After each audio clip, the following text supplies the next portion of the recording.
Dieu a un plan pour toi. Et le plan, il l'accomplira avec toi. Voici pourquoi je parle des trois dimensions. Il y a non seulement Christ avec nous, Christ pour nous et Christ en nous. Mais toi, on a insisté sur si Dieu est avec nous, qui sera contre nous. Ça a été toujours la base. Théoriquement, c'est vrai. Vrai ou faux? Théoriquement, c'est vrai. De manière théologique, c'est vrai. Sur le plan spirituel, c'est vrai. Si Dieu est avec nous, qui sera contre nous? Mais n'oubliez pas que le mot si, pour moi, c'est contextuel. Qui comprend de quoi je vais parler? Le mot si ici n'est pas une affirmation,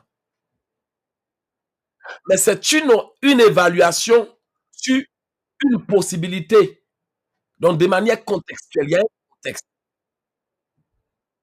Pour dire que dans la mesure que Dieu est avec nous, s'il arrivait qu'il soit avec nous, ou bien si finalement il est avec nous, c'est une condition.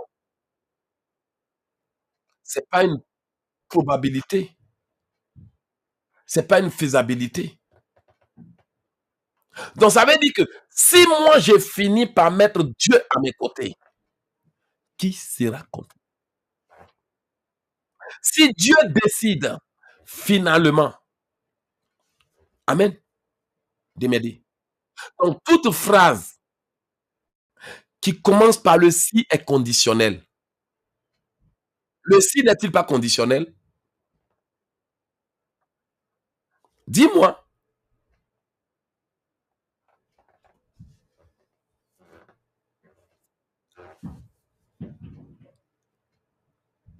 Donc, ça à condition, parce que dans le thème spirituel,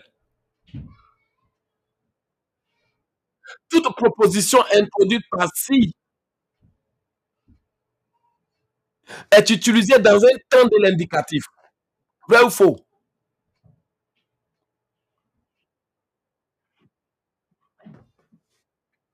Donc, quand on parle de si, on parle de l'imparfait, c'est-à-dire que le conditionnel présent exprime une hypothèse possible dans le présent ou dans le futur. C'est vous qui comprenez français, aidez-moi à bien parler ça. Donc, le si indicatif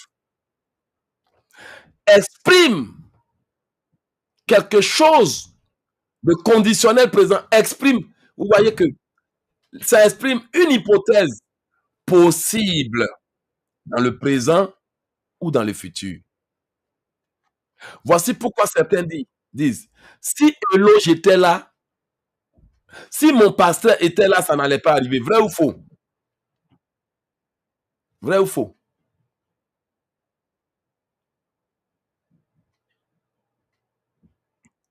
Maintenant, c'est à toi de t'assurer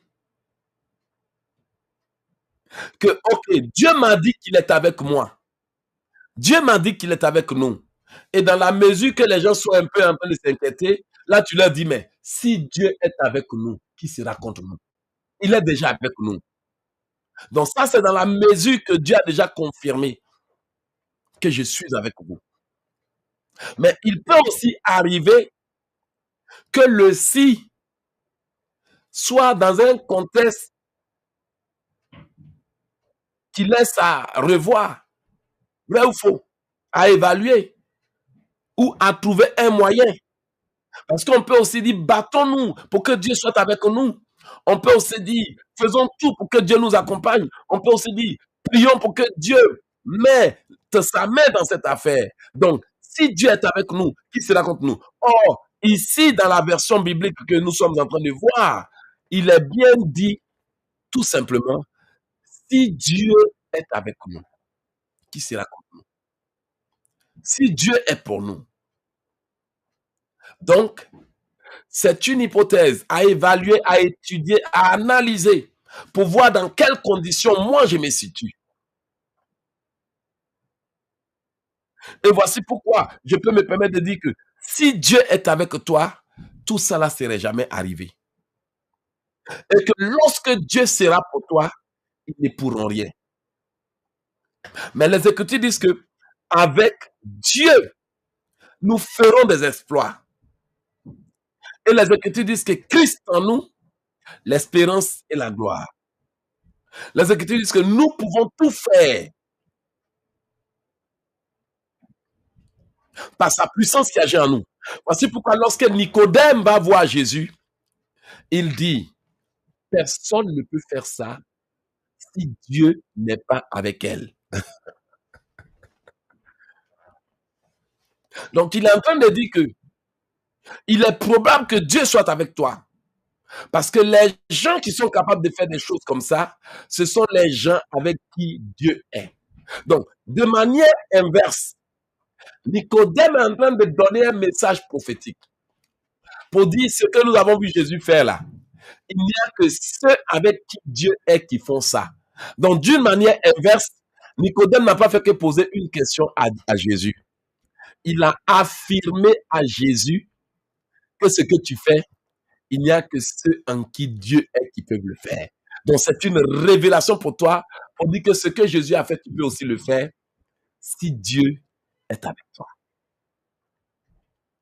Certains ont vu ça comme une question, mais moi, je vois ça comme une confirmation, une affirmation, comme quoi que même Nicodème, qui était un docteur en parole, avait la certitude qu'il y a des choses que l'homme ne pourra faire que lorsque Dieu est avec lui. Et Jésus-Christ, maintenant, de manière prophétique et grandiose, gloire à lui, va te donner maintenant les clés. Donc, la conversation entre Nicodème et Jésus était une orchestration du ciel pour dévoiler des mystères. Les gens ont vu ça comme un Nicodème qui a été envoyé de nuit pour voir Jésus. Mais moi, je vois ça dans une dimension où la nuit, tu peux aussi interroger Jésus. Donc, Nicodème vient, il pose une question. Ça a été arrangé par le ciel. Et Jésus donne la réponse. Donc, Nicodème dit, toute personne qui a Dieu peut faire ça. Et Jésus dit, comme tu as donné le mystère, moi je donne le secret. Toute personne qui veut avoir Dieu doit naître d'eau et naître en esprit et il pourra avoir le royaume de Dieu. Donc, c'était un message, c'était une lumière que Nicodème et Jésus nous ont donné. Et certains ont vu ça dans la mesure d'une rencontre simple où Nicodème était venu satisfaire sa curiosité, alors que c'était un message codé du ciel pour dire tu peux tout faire dans la mesure que l'esprit est en toi. Et Jésus-Christ a dit oui, effectivement, cela est possible dans la mesure que tu te répands et que tu renais en esprit. Pour moi, c'est une grande révélation. Waouh! Waouh! Donc, cette petite conversation qui a eu lieu entre Nicodème et Jésus, c'était une dimension suprême de l'incarnation, de la régénération et de la révélation par rapport au fait que nous pouvons tout faire par sa puissance qui agit en nous. Fin de citation. Alors, d'une part, Nicodème donne la révélation et de l'autre part, Jésus donne la confirmation et montre le chemin, parce qu'il est le chemin. Nicodème vient faire la proposition pour dire, je pense que on peut faire tout quand on devient un fils de Dieu. Et Jésus dit, le chemin pour devenir ce fils de Dieu, c'est la renaissance et l'incarnation. La repentance et l'incarnation. Le revêtement, c'est simple. Alors moi, avec ce message, je pars pour dire à Dieu, je me répands, je me purifie, je me sanctifie, je veux renaître en esprit. Voici ce qu'on appelle le mystère de la renaissance pour manifester la divinité. Donc là où tu es, de par tout le discours que tu as entendu ces prédications de manière légère, tu les as entendues de manière partielle. On te les a prêchées comme si c'était de quoi aller à l'école, mais on t'a jamais dit qu'il y a un examen, que l'examen là, ça fait problème. Vrai ou faux? On t'a toujours prêché, ouais, Dieu dit, mais tu oublies que mon ami, tout ce que tu vas écouter à l'école là, ce sont des leçons de la vie. Et après, il y a un examen. Et l'examen, ça vient dans plusieurs formes. Problème, ennui, souffrance, déception. Et c'est là on voit si tu as bien appris tes leçons. Vrai ou faux? Alors, toi, tu étais en train d'écouter la Bible seulement. Et après, tu dis, ouais, Dieu a dit, mais écoute, mon ami.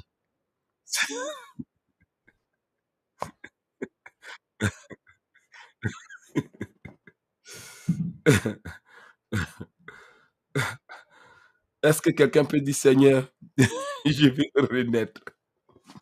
Parce que, bien aimé, c'est lorsque tu te retrouves dans ce que les Africains appellent bang que tu vois si tu as vraiment appris tes leçons spirituelles. Vrai ou faux? Miningwe ou bien Maningwe, ton nom là aussi est trop compliqué. C'est lorsque tu te retrouves dans cette dimension où tu te dis, eh, si mon pasteur était là, c'est là que tu te rends compte que, eh, je n'ai pas appris mes leçons sur la délivrance. Donc, je n'ai pas fait mes exercices sur le pouvoir. Donc, moi, je n'ai pas appris mes leçons sur l'autorité. Ah, moi-même, je me suis réveillé, tous mes rêves sont partis. Je n'ai pas fait mes leçons sur la voyance. Ah, homme de Dieu, depuis là, on m'a parlé la nuit, je me suis réveillé, j'ai oublié. Je n'ai pas appris mes leçons sur comment écouter Dieu. Et là, vous allez comprendre que Jésus est venu pour nous enseigner. Il est venu avec une lumière. Pourtant, aussi simple que la vie est, les hommes ne demandent pas à Dieu. Donne-moi un esprit capable de comprendre ta parole, de discerner et d'entendre, même dans l'invisible. Est-ce que quelqu'un peut faire cette prière avec moi? Seigneur, donne-moi un esprit capable d'entendre ta parole, de discerner et de comprendre ce qui se dit dans le spirituel.